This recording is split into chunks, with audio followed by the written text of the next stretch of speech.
नमस्कार। हमारी कहानी का शीर्षक है मनुष्य की कीमत।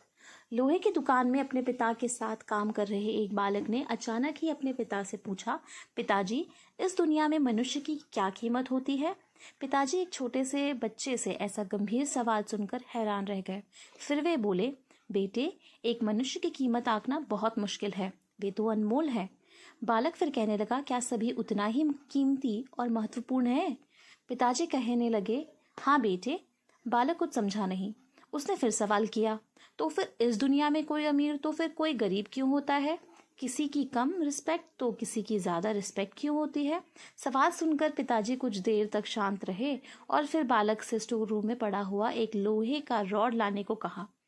रॉड लाते ही पिताजी ने पूछा, इसकी क्या कीमत होगी? बालक कहने लगा, 200 रुपये। पिताजी फिर कहने लगे, अगर मैं इसके बहुत से छोटे छोटे कील बना दूं तो इसकी क्या कीमत होगी? बालक कुछ देर सोचकर बोला, तब तो ये और महंगा बिकेगा, लगभग 1000 रुपये का। पिताजी फिर कहने लगे, अगर मैं इस लोहे से घड़ी के बहुत सारे स्प्रिंग बना दूं तो? बालक कुछ देर गणना करता रहा और फिर एकदम से उत्साहित होकर बोला, तब तो इसकी कीमत बहुत ज़्यादा हो जाएगी। फिर पिताजी उसे समझाते हुए बोले, ठीक इसी तरह मनुष्य की कीमत इसमें नहीं है कि अभी वो क्या है, बल्कि इसमें है कि वो अपने आप को क्या बना सकता है।